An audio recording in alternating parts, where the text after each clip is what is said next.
നമസ്കാരം. എനിക്ക് നിങ്ങളോട് പറയാനുള്ളത്, ബി ജെ പിയിൽ ആകെ കൊട്ടിക്കലാശമാണല്ലോ നടക്കുന്നത്, അല്ലേ? ബി ജെ പിയുടെ ഒരു സ്ട്രോങ് വാരിയർ ആണ് സന്ദീപ് വാര്യർ.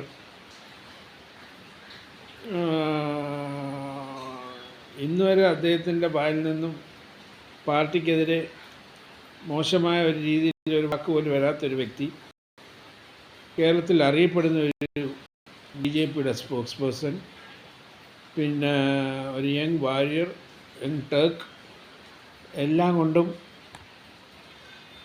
അദ്ദേഹത്തിന് നല്ലൊരു ഭാവിയുള്ള ഒരു ഒരു ഒരു ഒരു ഒരു യുവാവാണെന്ന് വേണം പറയാൻ. അപ്പോൾ ഇന്ന് അദ്ദേഹം ഇന്നലെ പൊട്ടിത്തെറിച്ചത് അദ്ദേഹം നേരിട്ട അവഹേളനം. സ്റ്റേജിൽ പോലും അദ്ദേഹത്തെ അവഹേളിച്ചെന്നാണ് പുള്ളി പറയുന്ന ഫംഗ്ഷന് വരുമ്പോൾ. എന്നിട്ട് പാലക്കാട് സ്ഥാനാർത്ഥി ജനറൽ സെക്രട്ടറി ആണ്. അദ്ദേഹത്തിൻ്റെ അമ്മ മരിച്ചവൻ പോലും അതിന് വാക്കുമായിട്ട് ചെല്ലുകയോ കാണുകയൊന്നും ചെയ്തില്ല. അതുകൂടാതെ പല രീതിയിലും അദ്ദേഹത്തെ അവഹേളിച്ചു. അപ്പോൾ ഇതെല്ലാം സുരേന്ദ്രൻ അറിയാതെ നടക്കത്തില്ല എന്നാണ് പുള്ളി പറയുന്നത്. അപ്പോൾ ഇതിൻ്റെ ഇടയ്ക്ക് പുള്ളി സ്പോക്സ് പേഴ്സണായിട്ട് വരികയും ആയിട്ട് വന്ന് നല്ല രീതിയിൽ അദ്ദേഹം നല്ല സാമർഥ്യത്തോടുകൂടി എല്ലാവരും ശ്രദ്ധിക്കത്ത രീതിയിൽ ആക്യുറേറ്റ് ആയിട്ടുള്ള ചോദ്യത്തിനുള്ള മറുപടിയും സ്പെസിഫിക്കായിട്ട് കാര്യങ്ങൾ സംസാരിക്കുകയും ചുമ്മാ ബളബള ഉള്ള സംസാരം ബാക്കിയുള്ള മിക്കവരെ പോലെ അല്ലാത്ത രീതിയിൽ വന്ന് ഷൈൻ ചെയ്ത് വന്നപ്പോഴത്തേക്കാണ് സുരേന്ദ്രൻ്റെ മുകളിൽ പോകുമോ എന്ന് പുള്ളി വിചാരിച്ചുകൊണ്ടാണ് അദ്ദേഹത്തെ കുറേ ആൾ ഈ സ്പോക്സ് പേഴ്സൺ പദവിയിൽ നിന്നും മാറ്റി നിർത്തിയത്, അല്ലേ? അപ്പോൾ അതുകൊണ്ട് എനിക്കിപ്പം പുള്ളിയെ ചാക്കിട്ട് പിടിക്കാൻ CPM-ഉം പിന്നെ CPI-യും എല്ലാം ഇറങ്ങി തിരിച്ചിരിക്കുകയാണ്. അവരുടെ എല്ലാ തത്വങ്ങളും ഐഡിയയാണ്. ആരെയാണോ ഇത്രയും നാൾ സന്ദീപ് വാര്യർ വെല്ലുവിളിച്ച് അല്ലെങ്കിൽ അവരുടെ മോശമായ പ്രകടനം അവർ ഈ ലോകത്തിന് പറ്റിയ ഒരു പാർട്ടിയും തത്വവും അല്ല എന്ന് പറഞ്ഞുകൊണ്ട് നടന്ന സന്ദീപ് വാര്യരെ എല്ലാം മറന്നുകൊണ്ട് രണ്ട് കൈ നീട്ടി സ്വീകരിക്കാൻ CPM തയ്യാറായിരിക്കും. അതായത് AK ബാലൻ വന്നിരുന്നുകൊണ്ട് പറഞ്ഞപ്പോഴേക്കും മന്ത്രി പറഞ്ഞതും ഒക്കെ. അപ്പം എനിക്ക് സന്ദീപ് വാര്യറിനോട് പറയാനുള്ളത്, your ideal place is Congress party. Because അവിടെ ഇങ്ങനെയുള്ള അവഹേളനങ്ങളൊന്നുമില്ല. അതുകൂടാതെ പറയാനുള്ള കാര്യങ്ങൾ തുറന്നു പറയും. ഇത്രയും സ്വാതന്ത്ര്യം കൊടുക്കുന്ന ഒരു പാർട്ടി ലോകത്ത് വരെ ഉണ്ടോ എന്ന് എനിക്ക് സംശയമാണ്. എന്ന് വെച്ചാൽ ആർക്കും എന്തും പറയാം, ഒരു പ്രശ്നവുമില്ല. അത് ഒരു ജനാധിപത്യത്തിൻ്റെ ഒരു ബ്യൂട്ടിയാണ്. അത് അങ്ങനെ പറയാതിരിക്കുമ്പോഴാണ് എന്താ സംഭവിക്കുന്നത്, നമ്മളിപ്പോഴത്തെ മുഖ്യമന്ത്രിയെ പോലുള്ള ആൾക്കാരൊക്കെ ഉദിച്ചു വരുന്നത്. എന്ന് വെച്ചാൽ ചോദ്യം ചെയ്യപ്പെടാത്ത നേതാവ് ഡെമോക്രസിയുടെ എതിരാണ്. ചോദ്യം ചെയ്തില്ലെങ്കിൽ അവർ സ്വയമേ ഇപ്പം ആരായാലും അവർ സ്വയമേ ഒരു സ്വേച്ഛാധിപതിയായി മാറും. അത് ആരും കുറ്റം പറഞ്ഞിട്ട് കാര്യമില്ല. അപ്പം അടിപൊളിയാണ് സന്ദീപ് വാര്യർക്ക്. അഥവാ don't know whether he has not opened up his mind. പക്ഷേ അദ്ദേഹത്തിനുണ്ടായ തിക്ത അനുഭവങ്ങൾ പറഞ്ഞിരിക്കുക TV-യിൽ, ഇന്ന് രാവിലെ ഇപ്പോഴും അദ്ദേഹം പറഞ്ഞു. അപ്പോൾ എന്തായാലും ഇത് അദ്ദേഹം തീരുമാനിച്ചിട്ടുണ്ട്. അതുകൊണ്ടാണ് പാലക്കാട്ടത്തെ ഇലക്ഷൻ ക്യാമ്പയിന് പോലും പോകത്തില്ല എന്ന് അദ്ദേഹം കറ തീർന്ന് പറഞ്ഞു കഴിഞ്ഞു. ഇനി അങ്ങേര് പോയാൽ അങ്ങനെ ഒരു വാക്കിന് വിലയില്ലാതാവും. അപ്പം അങ്ങനെ ഈ ഉപതെരഞ്ഞെടുപ്പ് നടക്കുന്ന ഈ ഘട്ടത്തിൽ, അതും ഏതാണ്ട് 5-6 ദിവസം കൂടെ ഉള്ളൂ, 10 ദിവസത്തിനകത്തേ ഉള്ളൂ ഇലക്ഷന്. അങ്ങനെ ഒന്ന് ഇത്രയൊരു പ്രഹരം ഏൽപ്പിച്ച് വീണ്ടും തിരിച്ചു പോകുമോ അല്ലെങ്കിൽ വീണ്ടും പുള്ളി തിരിച്ചെടുക്കുമോ എന്നൊന്നും നമുക്കറിയത്തില്ല. അത് ഇറ്റ് ഡിപ്പെൻഡ്സ് അപ്പോൺ ഹിം. പക്ഷേ what I want to tell him is that your ideal place is Congress, and Congress is the best place for you if you are living and going, because you have got a future. ഇനി എന്തായാലും ഇത്രയും party അവഹേളിച്ചു വീണ്ടും പോയി അക്കൂടാരത്തിൽ കയറി ഇരിക്കുന്ന കാണാൻ തന്നെ അപഹാസ്യമായിരിക്കും.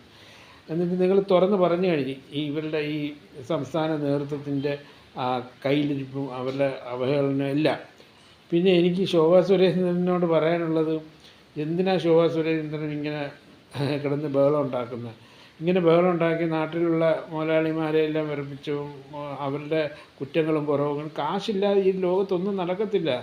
ഒരു ചാനൽ നടത്തണമെന്നുണ്ടെങ്കിൽ 10-30 കോടി വേണമെന്നൊക്കെയാണ് പറയുന്നത്. അപ്പോൾ അതിനുള്ള പൈസ സമാഹരിച്ചേ പറ്റൂ. അപ്പോൾ അതിനുള്ള പൈസ സമാഹരിക്കുന്നത് ഓരോരുത്തരുടെ കഴിവാണ്, ഇല്ലേ?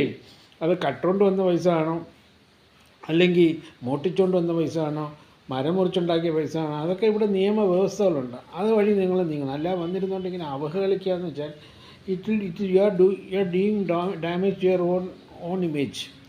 നിങ്ങളൊരു ഫയർ ബ്രാൻഡ് ആണെന്ന് എല്ലാവരും അംഗീകരിച്ച ഒരു വ്യക്തിത്വമാണ്. അപ്പോൾ എനിക്ക് നേരിട്ട് പണ്ട് അറിയാമായിരുന്നു പുള്ളിക്കാരിയെ. അപ്പം നല്ലൊരു ഫ്യൂച്ചറുള്ള ഒരു സ്ത്രീയായിട്ടാണ് ഞാൻ കണ്ടത്. അപ്പോൾ ഇങ്ങനെ വന്നിരുന്നുകൊണ്ട് നമ്മൾ അവഹേളിച്ചുകൊണ്ട് എന്ത് നേടും? What will you gain? അവരെയൊക്കെ പിടിച്ചുകൊണ്ട് ജയിലിലിടും. അപ്പോൾ പിന്നെ ഗോകുലം ഗോപാൽ അയാളൊക്കെ തൊടാൻ പറ്റുമോ? അയാൾക്ക് എത്ര കോടി രൂപ ഈ സ്റ്റേറ്റിന് അയാൾ ടാക്സ് കൊടുക്കുന്നത്.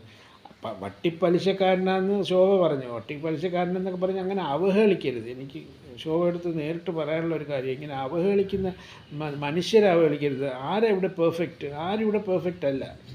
അപ്പം അവഹേളിച്ചുകൊണ്ട് ഒരു നേതൃസ്ഥാനം, നമുക്ക് ഡിപ്ലോമാറ്റിക് ആവണം. If you want to become a big leader, you have to become a diplomatic person. ആ ഡിപ്ലോമസി കൂടിയേ നമുക്ക് മുകളിലോട്ട് വരാൻ പറ്റൂ.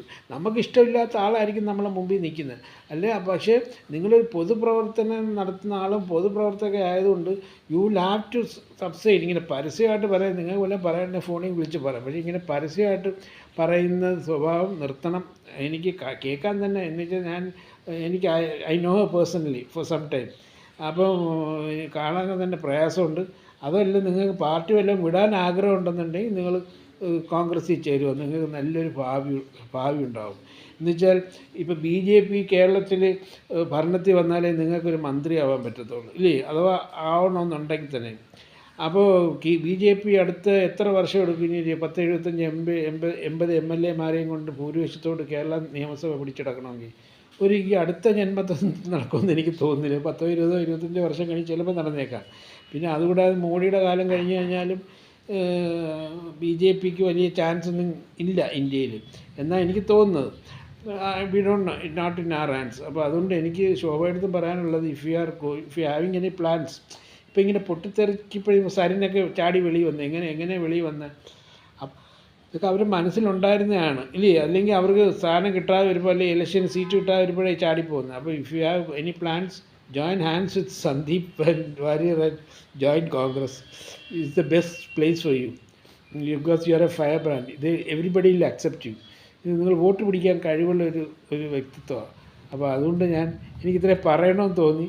whether you like it or not, it is my nature to tell. Okay, thanks.